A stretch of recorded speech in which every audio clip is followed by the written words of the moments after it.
When Sarah Gladstone was 12, she was encouraged to develop a social justice project in honor of her forthcoming bat mitzvah. She soon discovered the plight of young girls in Ethiopia who, forced to marry and bear children, are left with obstetric fistula. Sarah committed herself to educating her community about this issue and to raising the money to pay for one girl's medical costs. But she moved well beyond these goals. Tracy Gladstone, Sarah's mother and a senior research scientist and associate director at the Wellesley Centers for Women here at Wellesley College, soon began considering ways her clinical research, focused on depression prevention and treatment, could also benefit women recovering from fistula repair surgery. Working with colleagues in Ethiopia, France, and the United States, Tracy co-designed a program delivered to women while they're recovering from fistula repair surgery in the hospital to promote mental health and support reintegration. Sarah accompanied Tracy on a research trip to Ethiopia and helped prepare materials used in the open trial of this research study intervention. Today, we'll hear about their journey. Tracy Gladstone is an Associate Director of the Wellesley Centers for Women and Director of the Robert S. and Grace W. Stone Primary Prevention Initiatives. Her research interests include development, implementation, evaluation, and dissemination of preventive intervention programs for children and adolescents at risk for depression with a focus on at-risk families. Sarah Gladstone is a member of the Wellesley College class of 2020. She's a member of the swim team and teaches swim lessons on campus. This summer, she will work with researchers at the National Institute on Out-of-School Time. Next fall, she will serve as Vice President of Bates Hall. Please join me in welcoming Sarah and Tracy to today's presentation, A Mother-Daughter Journey in Research and Action Working on Obstetric Fistula in Ethiopia. We're just saying we don't have to say anything because that was such a beautiful introduction. Terrific. So we're so happy to be here today and so happy to talk with you all about this project that we've been doing independently and together over the past several years. I've had the honor of talking to different audiences at Wellesley College over the past 10 years, but never have I had such a happy experience as being able to share the stage with my beautiful daughter. So I'm going to let Sarah get us started, and then we will just pick up together. Do you want me to start it? Move it for you, try to. Hi, I'm Sarah, and I just wanted to start off with telling you kind of how I got here. So my early indoctrination actually began before age 11. I grew up with two brothers. I was the only girl with my mom. I grew up in a feminist household. I had a very strong bubby, very strong grandmother and mom. I was never allowed to have Barbies. I got Barbies for birthday presents, and little did I know she was hiding them from me. So I never actually got them. My mom pulled me out of school in 4th grade to hear Hillary Clinton speak, actually at Wellesley College when I was like 9. And actually another event she took me to that kind of started this whole thing was to hear Nicholas Kristof speak, the author of Half the Sky with Cheryl Wooden, at Babson College. That was kind of the first time I had been exposed to women's issues on a global level. Nicholas Kristof was talking about the work he had done around the world, and I brought that book home and I started reading it. I remember it was 6th grade, and we had what was called DEAR, Drop Everything and Read, in school. And I remember I would pull out this book and start reading it, and everyone around me was pulling out like chapter books and like whatever. And I was pulling out this book, and I was reading about women's issues. And I came across obstetric fistula, something I had never heard about before. And I think what struck me so much at that time was that I was 11, I was 12, and the women and girls I was reading about having this problem were also very young people, and it also seemed like such a concrete issue. $450 for a surgery, 90% successful. It sounded amazing, like something I could really fix. So that's kind of how it got started. So I wanted to explain a little bit about what obstetric fistula is. The first question people ask me is it a disease? And it's actually not. It's a medical condition that occurs when a woman or girl has a baby when they're too young or too small and they don't have access to a hospital or a birth attendant. So when they go into labor and it becomes obstructed, there's no option to get a C-section. And the woman can be in labor for a very long time. The baby usually dies before it finally comes out of her body. And through complications during that obstructed labor, she's left with a hole in her body so she cannot control her wastes. And as a result, she is constantly leaking. This is a huge problem. It's been eradicated in the United States for a very long time, but thousands of women each year have fistulas. Another important thing to note is that over 70% of women with obstetric fistula do not have living children. And there are many, many consequences for this, one of them being physical. I mean, these women are constantly leaking, so they often have burns down their leg and on their feet from the urine. They smell. Their husbands often leave them. They become pariahs in their villages. They can't participate in any social events because they smell. People often think that God is shunning them. They think it's their fault for having this problem when, obviously it's not. And not until I started this project with my mom did I realize that there were also a lot of psychological issues that occur after having a fistula. So I thought I'd talk a little bit about the Starfish Project. So I guess I'll start with the name first, because starfish, I mean, how does that, fistulas, it doesn't really sound like it would be something that the same thing, but when I was thinking about what to call it, my grandmother said that Vagina Project wasn't probably the best idea. So we had to think about something else. So when I was starting this project at 11, I knew I wanted to do something, and I didn't know exactly how to start it, so I brought together some trusted adults, all who happen to be women and all feminists. We sat in my living room, and we were talking first about our goals to raise money and awareness, and then also about the name. And I was saying how there was this quote in the book Half the Sky about a boy who walks along on a beach throwing starfish that are washed up in the tide back into the ocean, and a man walks by and asks the boy, "Why are you doing this? There are so many starfish, it can never make a difference." And the boy throws another one in and says, "Well, it made a difference to that one." So as we saw earlier, the magnitude of this problem is huge, but helping even one or two girls to me was significant. So that's why it's called the Starfish Project, as puzzling as that seems. So it all started with this group of trusted adults in my living room coming up with a name, coming up with goals. And from there, so this is me when I was 12.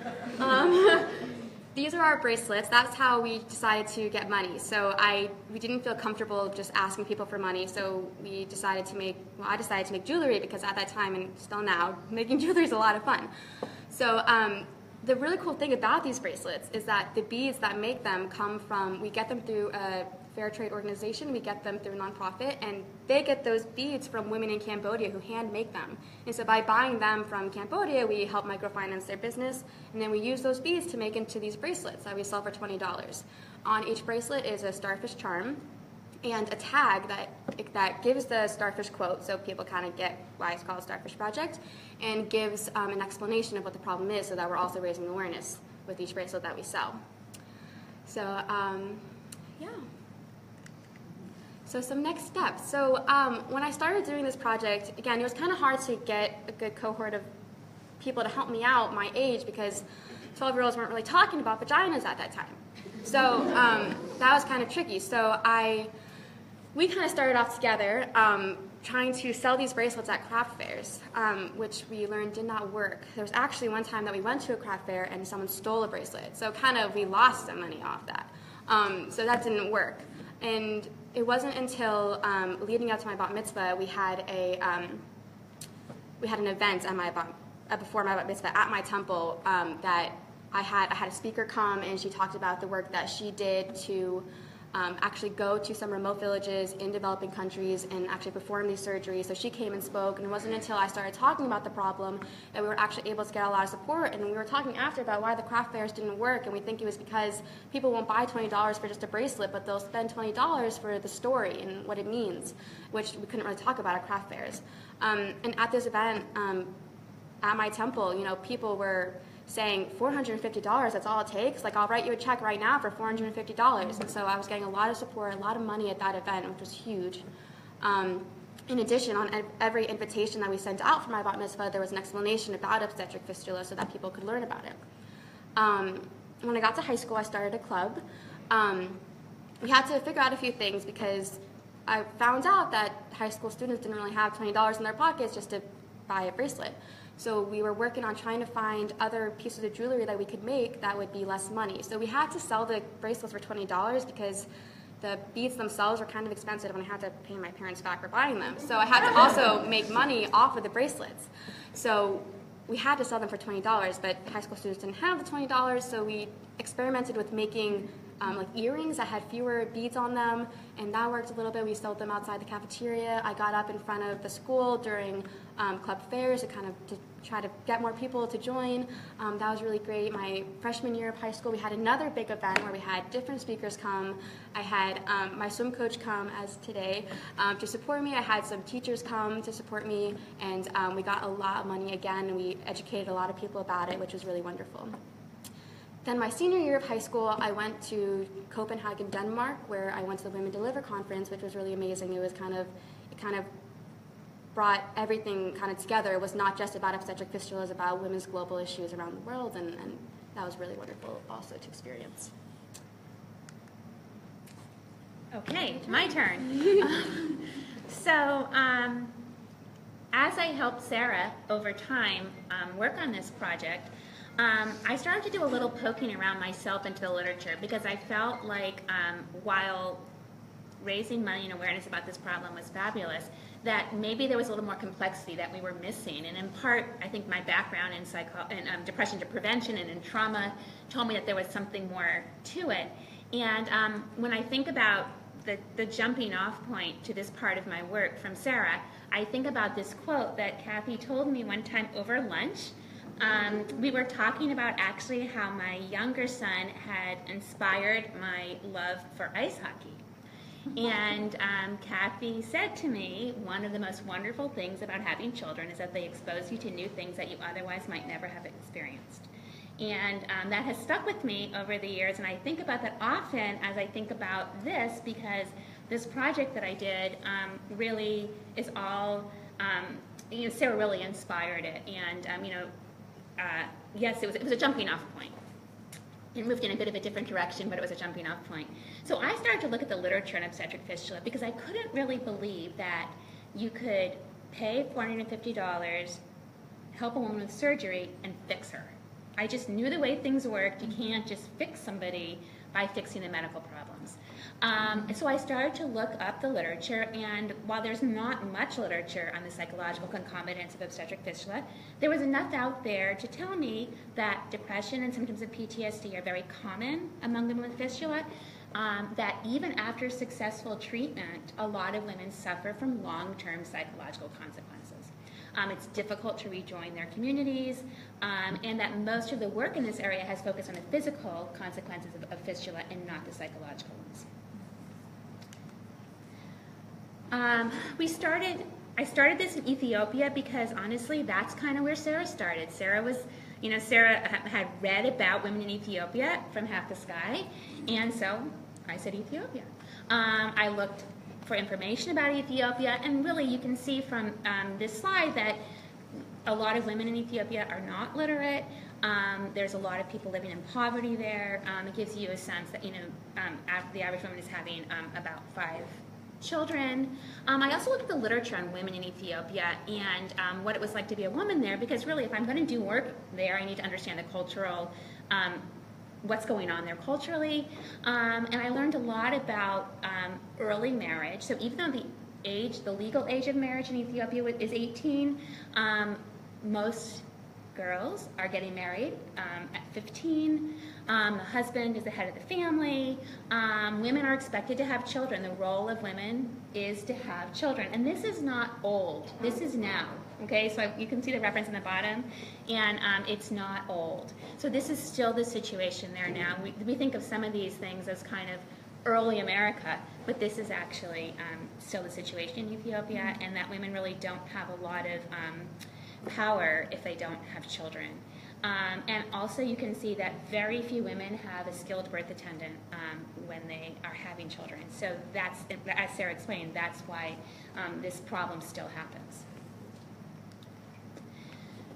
So I decided I need to do something about addressing the psychological concomitants of fistula in Ethiopia, and I decided that I would develop an intervention that could be integrated into the existing healthcare system, that would be acceptable to stakeholders there, to women and to doctors and nurses there, that would be culturally relevant and accessible, safe, and that would be developed in collaboration with partners that were there. So I knew I couldn't, as a white woman in America, go over to Ethiopia and think that I could really affect change, that I had to have partners that were from the community that could support this effort, that were on board. So how did I get partners? Well, this was Sarah.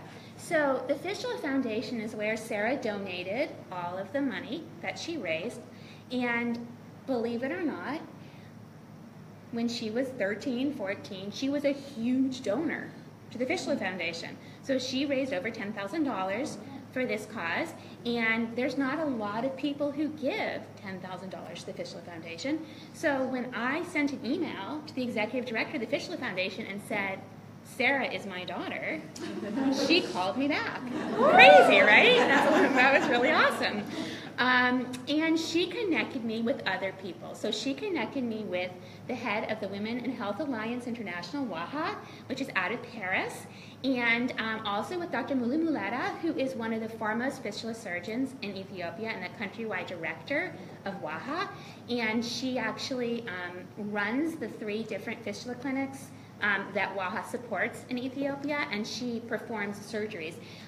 The way it works, there are a couple fistula surgeons, and the hospitals essentially gather women. So they wait until they have like a block of women that are in the hospital, and then when there's like 10 women there, the surgeons will fly in and perform surgeries over a couple days, and then the women recover and the surgeons go back to Addis where they live. So my initial plan was to do this in stages. Again, I really couldn't develop an intervention until I had a good sense of what would be needed. I could read a lot of literature and get a sense myself of what I thought was needed, but I wouldn't know until I went. And actually, the first time I went to Ethiopia, I went with a social worker colleague that I'd worked with for many years, and with a research assistant who was Ethiopian American. And I flew there without an appointment to meet with Dr. Muleta. It was very hard to communicate with people via email and Skype. It was just hard to get people to respond. They didn't read emails like 50 times a day like I do, and so it was hard to really get people on board. And I just flew there. I flew there with a research assistant and a social worker friend, and we said we're going to meet with her, and we got there and we contacted her and we met with her. And on our first visit, our goal was to get IRB approval from the University of Gondar and to conduct qualitative interviews with stakeholders to really get a sense of what doctors and nurses and people who worked in the hospital thought was needed and what the best way they thought would be to deliver an intervention. And then in the second stage, we planned to talk with fistula patients themselves in the hospital, and then based on what we learned, we would develop an intervention and figure out the best way to implement it. So stage 1, interviewing the stakeholders, we had a qualitative interview protocol, and we met with the physicians and nurses there and asked them questions about what goes on in the hospital, what happens when a woman arrives for fistula surgery, just to get a sense of what the timing would be, what would be the best way to put an intervention into the system, that it would be helpful and not disruptive. We wanted to get a sense of the stakeholders' attitudes towards mental health, what they thought the mental health needs of women with fistula were, what they thought the expectations of women were, and whether they thought a mental health intervention would be acceptable. So these were the kind of categories that we spoke with the stakeholders about. And this just gives you a sense of some of the comments we got. But overall, you can see that the doctors and nurses we spoke with recognized that mental health concerns are significant for these women and that they didn't have any ability to manage it. They recognized the problem of depression, but they didn't know how to intervene. They didn't have training in mental health interventions. They recognized the limitations. They thought that the women would be open to it, but they needed help. So that's what we learned from the stakeholders. And we left our first trip feeling pretty darn successful, because we had gotten our IRB approval and we had spoken with a number of stakeholders. Then stage 2 was I sent my research assistant back to Ethiopia. I did not go back to interview the women because I did not think it would be appropriate for me to interview the women.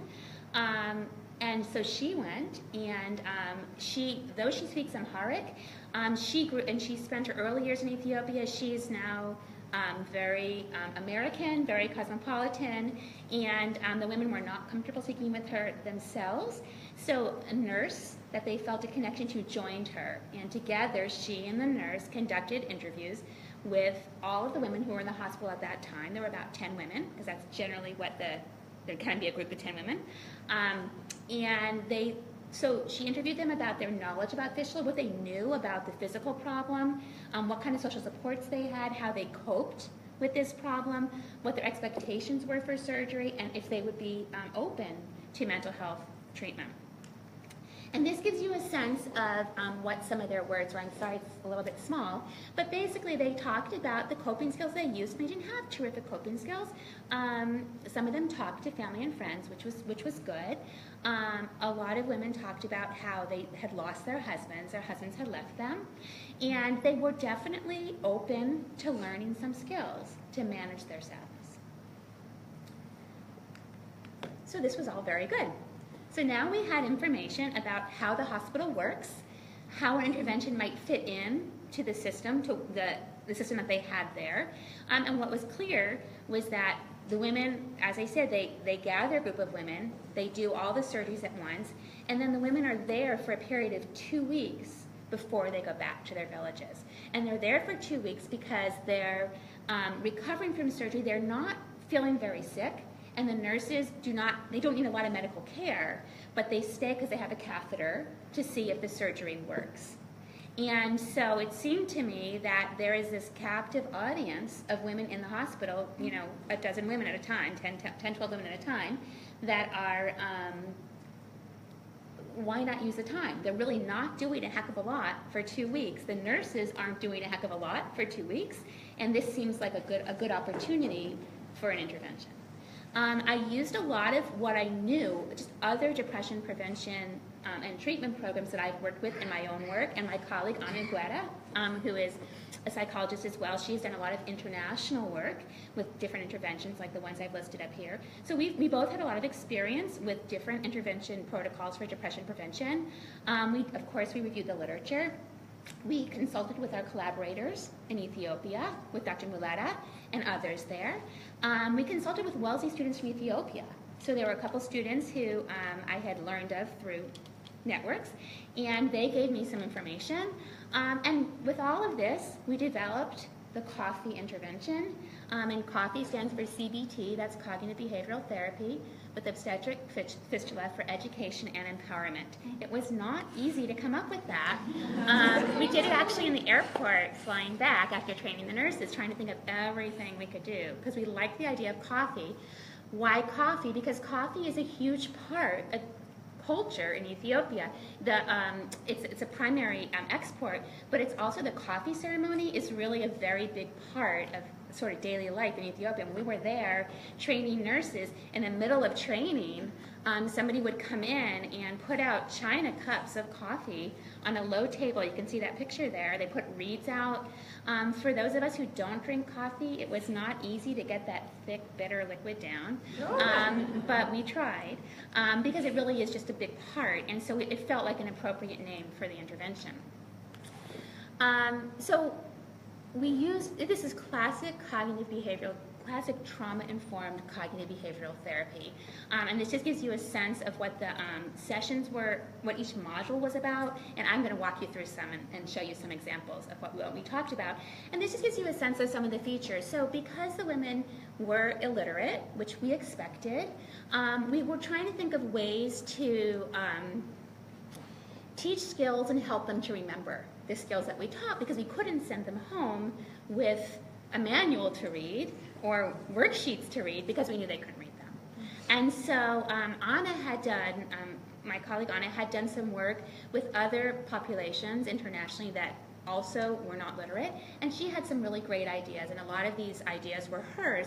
So we used beads and bracelets because that was from Sarah's work, and so what we essentially did was we gave everybody a piece of string, and we had a bead that represented, of different colors that represented each skill that we taught them. And at the end of a module, we would give them a bead of a color, and we would say, so the red bead is for behavioral activation. And what does that mean? It means doing fun activities.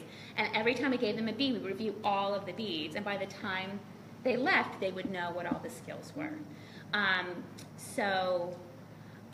This was a low-budget venture, and just to give you a sense of that, do you remember this in the airplane? So I was too cheap to print the manuals in color.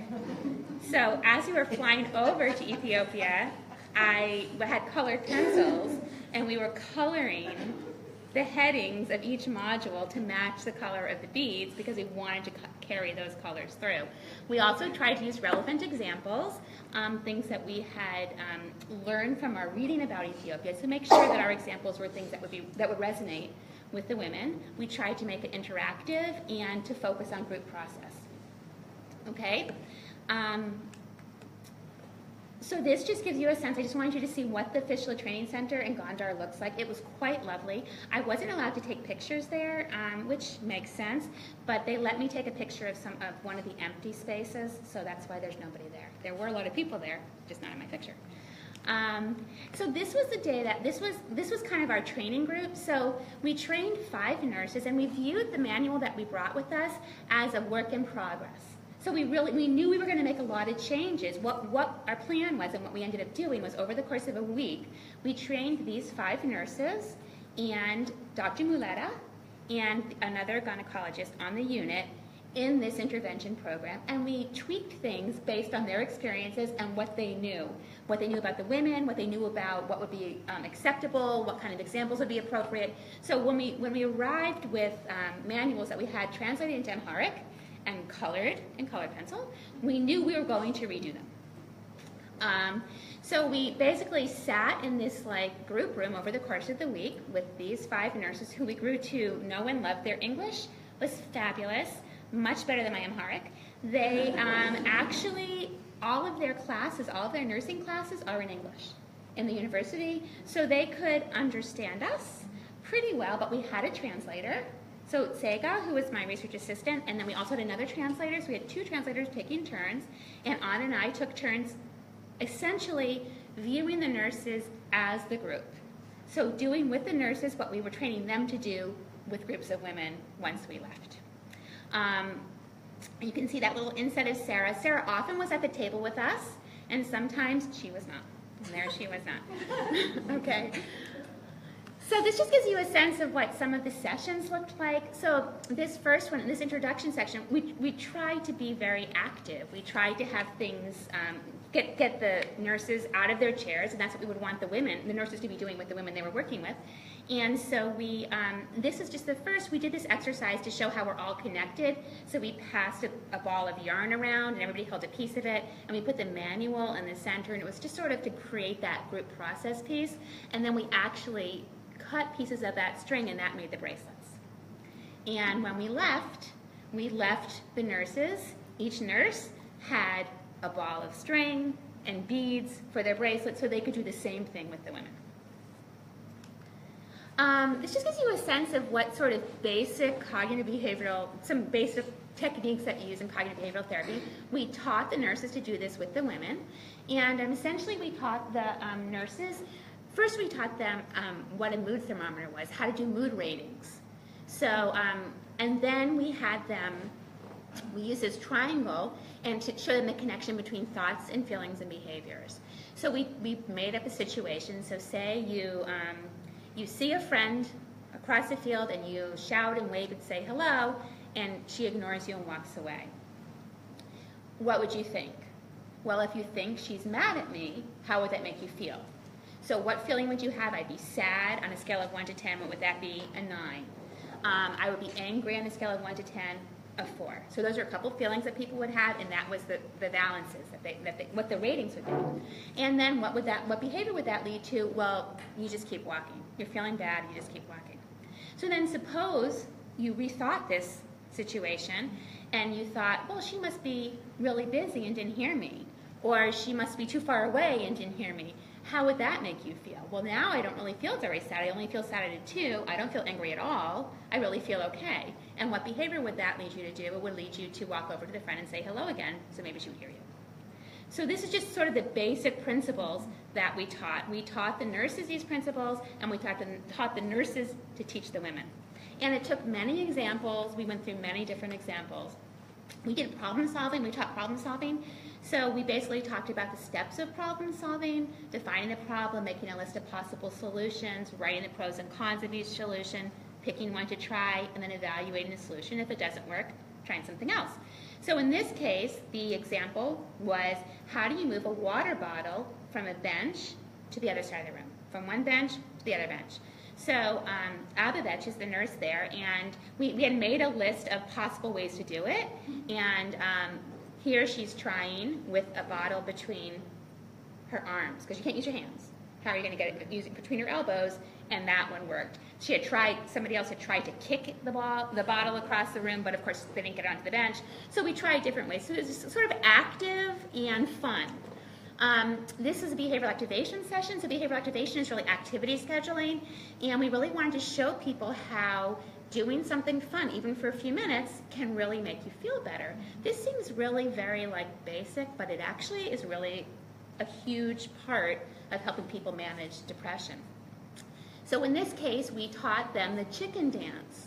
So Anna and I stood in the middle, and we da-da-da-da-da-da, and we showed them all the steps, and we sang it. And so first we took mood ratings for everybody, and some of them were tired. One of them had been there overnight on the unit and was really kind of, so they were sad, they were bored, they were tired. Those were the ratings they gave us for the feelings they mentioned. We stood up for a few minutes, and we did the chicken dance, and then we took mood ratings, and everybody felt much, much better. So we were really able to show them how a very small, funny little thing can make a big difference. So that was actually one of the things I learned. I mean, I learned many things from my mom doing this project, but one of the things was behavioral activation, activity planning. And as we were talking about, my mom was talking about earlier, that after they left, they were able to take home a little pamphlet, but a lot of them were illiterate, so we couldn't give them written out. So my role in this part of the project actually was drawing different activities that these women could do, so that they could look through a pamphlet and they could, looking for an activity, they could do that activity. So I knew this was kind of going to be my role before I got there. So I went to the library, got some books, and started drawing things that I thought, was fun things for them in their culture, not really knowing exactly, but trying. And then when we got to Ethiopia, I was able to talk to the nurses, and I showed them my drawings, and I asked them, are these fun things? Is this actually what people like to do here? And it turns out that one of the drawings that I had drawn of a basket, and I was intending to draw, because they like to weave baskets together, and I was intending to draw a basket that they weave. Turns out the basket I drew was a basket that the women used to serve food on, so that's not fun. So they had to show me that this other kind of basket, this is the style, this is the kind of basket that we weave, and this is fun for us. So, I think it showed me especially that, you can read books about things, but if you're going to go to another country, if you're going to immerse yourself in someone else's culture, you need to talk to the people there and understand from them like what their culture is all about. So that was powerful for me. And you can see that there's a little inset picture there of spinning, because that was just another kind of cool part. We went to a women's collective where a lot of the women post-surgery go for training to learn a trade so that they can make money and support themselves and their families. And so you can see that little inset picture was a woman who was actually spinning and showing Sarah what the spinner looked like, and then Sarah took that picture, and you can see she drew it there. In that little grid there, you can see the one that she drew. So it was really just trying to get, because otherwise we don't really know what it looks like. It's not something that we have here or that people here do. We taught cognitive restructuring, which was basically, this is the responsibility circle that we taught, which is really helping people move from thinking that what happened to their child was all their fault to recognizing that there are actually a lot of other factors that played in there. And walking through those exercises with women was really very powerful. We had a celebration session at the end. This is with Sevla, one of the nurses, and so we actually printed certificates for all of the nurses. And then we left the nurses with certificates that they could fill out for the group that they were going to run after we left. And we had ordered a cake. Because we had wanted to have something kind of a fun celebration sort of thing. And we actually left all of the nurses with some cash, some birr, that they could use to buy what they thought would be celebratory for the women that they were going to be working with. And this next picture, the Hibbist, who is the woman who helped me do supervision, we supervised these groups via Skype once we left. And Hibbist is the woman in pink in the back, and she sent me some photographs, and I wouldn't use any photograph that showed anybody's face, but this doesn't show anybody's face. And that is Sebla in the back, who is one of the nurses, and this is a group that she ran. And it just shows that she had bought some orange soda and these big breads, because that was, she had asked the women what they wanted for their celebration, and this is what they wanted. So she used the cash we left her with to go and buy something so that there could be a celebration. And I have other pictures of her and the other nurses giving certificates that they had filled out for the women. So they really did do exactly what we had done with them, they did with the women. So I'm going to show you way too much data, and I have to talk really fast, so just have to go with it. So this just shows you the training. So we actually, this is just the nurses that we met with on each day, and this is just to show you that they all came every day. They did the homework. We gave them homework to do every day, and we expected them to give the women they were working with homework. And so they were very compliant. They came, they did what we asked them to do. We gave quizzes every day, and they did pretty well on them. We used we had the nurses, we left the nurses with assessment packets. We used 2 standard measures. The SRQ is of depressive symptoms. The Harvard Trauma Questionnaire is of trauma. It's used to assess symptoms of PTSD. These measures have been used widely internationally, and in Ethiopia they had already been translated into Amharic. We actually contacted some professors at the University in Addis who sent us the versions that were used there. They've already been validated for use in Ethiopia and in rural populations, not just in fancy Addis people, but in rural populations in Ethiopia. So these are the 2 measures that we used that were standard, and we had the measures were administered to the women by a nurse that was not the one who was running their group. So we tried so we could avoid some of the women wanting to please their group leader. We had a different nurse administer the measures and essentially walk them through. They had to read the questions to them. We also used some measures that we created for the project. So we used some group leader forms where we had the group leaders rate each session, how well the women understood the content, how well they thought the women understood the content, how well the session seemed to go, how much they thought the women enjoyed the meeting. And then they also had the women fill out, answer questions about how frequently they use the skills that they learned, how helpful they thought the group was, whether they think other people should participate in the group over time, and also we did follow-up. So our intention was to have the women come back in 3 months for a follow-up, and we actually had 88% of the women come back at 3 months, which is crazy good. It was so exciting. When this was all happening, the data were coming in, I kept sending emails to Layla. You wouldn't believe another group's data came in. I was so excited. And we did supervise, so we did have calls. The idea was to have calls after every session, but it was very, very hard to make that happen because Wi-Fi is spotty. It was hard to get the time difference was tricky. It was hard for there to be a time when a nurse and Hibbist, who was the translator we worked with, could meet together to call me. We would set up times, and then I would just be in the middle of working in a meeting, and then I would get a Skype buzz from Hibbist with a little smile, "Can you talk now?" And I would leave everything I did and go talk to her because I felt like any opportunity I could use to provide the supervision, I just did it. And it was really exciting, and it was just the relationships that we developed were so, with the nurses and with the translator, were just fabulous. I can't really, it's hard to explain, we still email periodically, and even at the end of our Skype conversations, she would send me hugs, XOXO. Now, I have colleagues all over the country that I work with all the time. I assure you, my co-PIs and I do not hug each other or talk about hugging each other. But it was just a really warm feeling, and it was just really fabulous work, and we were all really very connected. I felt that. Did you feel that there too? Yeah, we just felt this really like a special feeling, the people we worked with. So this just shows you, so there were 5 groups run. So each nurse that we trained ran a group. And so the groups only could start when there was enough women who came to the hospital, they could start a group. So it took a full year to get the groups, to have all the groups done, and then to get 3-month data, follow-up data. And we left them with all forms. We left them with the computer to Skype with us. We left them with a scanner so they could scan the forms back to us. So we have all the actual data forms. We left them with money for Wi-Fi, etc. So this just gives you a sense. The groups were all 5 or 6 people. We saw a total of 26 women, and all the women we saw got the group. This is a pilot study, open trial, nothing randomized.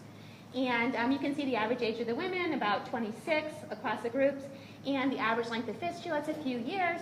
But I just put down at the bottom that, a couple of the girls were teenagers that were in the groups, and the range was, one woman had a fistula for just under 2 months, and one had it for 20 years. Okay, so this is really cool, guys. So if you look at the overall line down there, and basically this is just the quantitative data. So this is just the SRQ, which is symptoms of depression, and then the Harvard Trauma Questionnaire, which is symptoms of trauma. And these are the 2 objective measures we use. One of my concerns, and when I first started this program, was I was really worried that post-surgery, the women would be pretty happy. Okay, so if you think about it, like these women have been, living kind of on the outskirts of their villages and really having a rough time for as long as 20 years. They go to a hospital where they have a warm bed and food and showers, and they're surrounded by people who understand them and are not shunning them. And I was so worried that immediately after surgery, they would all be so happy that I wouldn't be able to move symptoms, right? So if you have nothing, you can't move nothing to nothing. So I was really afraid I wouldn't get any results.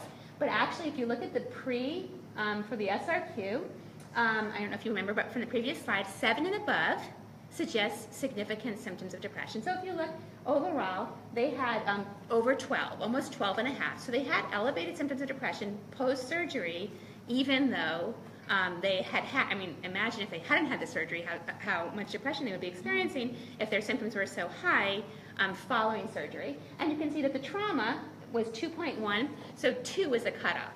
So if you have a score of 2 on the Harvard Trauma Questionnaire, it suggests that you have some significant symptoms of PTSD. So this suggests that our sample overall had significant symptoms when they started. And then if you look post, this is right after the group, from 12.42 to 3.5.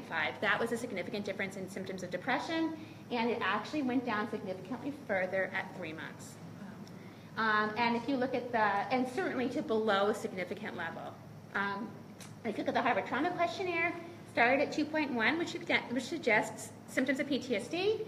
Post, it was 1.13. That was a significant drop, and below the cutoff, it did not drop significantly from post to 3 months. It stayed low, though. So there was no recovery of symptoms. It stayed low, but it did not drop further.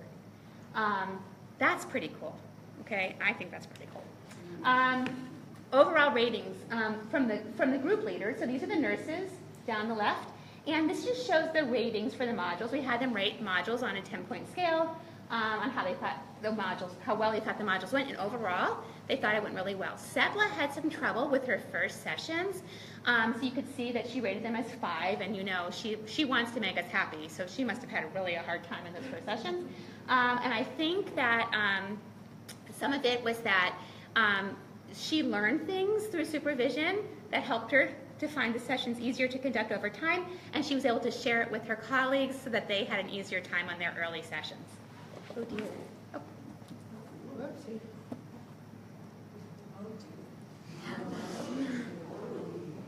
Oh, great. Well, we can wing it. It's okay. Is it gone?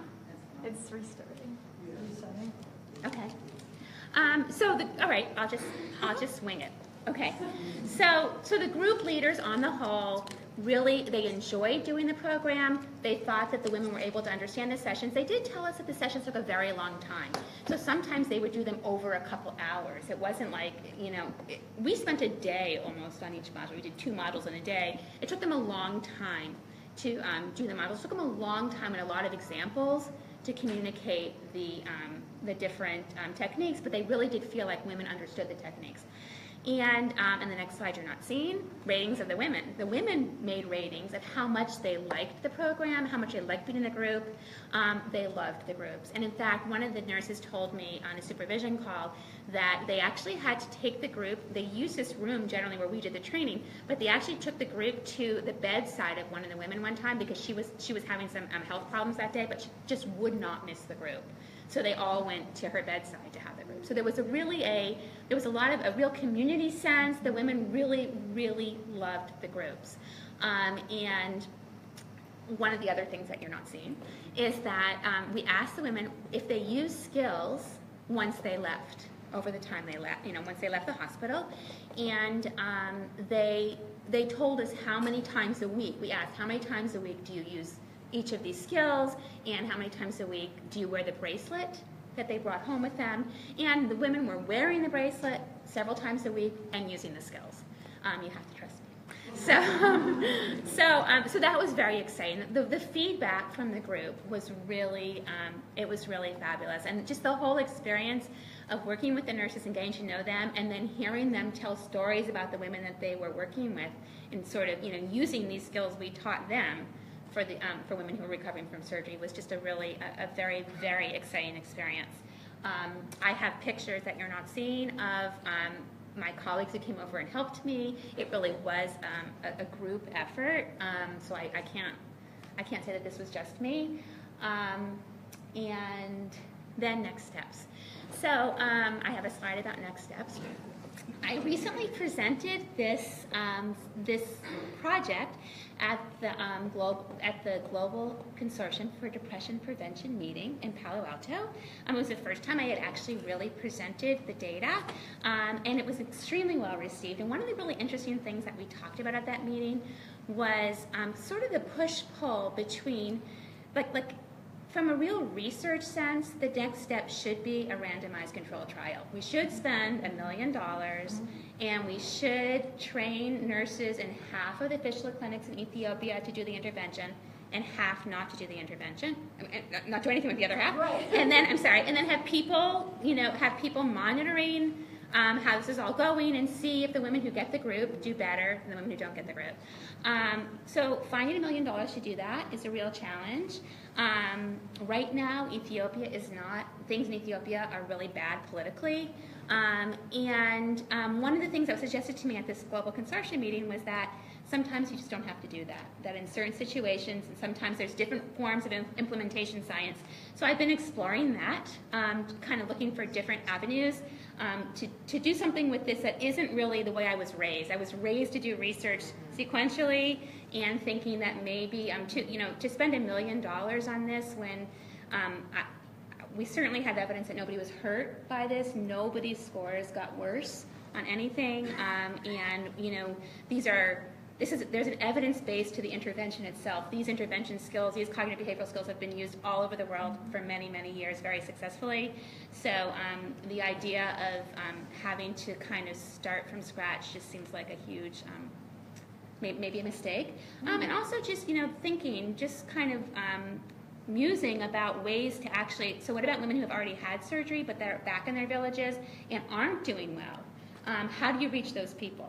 So, I think that the women who I was reaching in this program are really the luckiest ones, right? Because they've had surgery, and they have the most benefit. But how do you reach people who are out and about and aren't having that? So these are just the different things I think about. And I'll let Sarah conclude by telling us how it's affected her.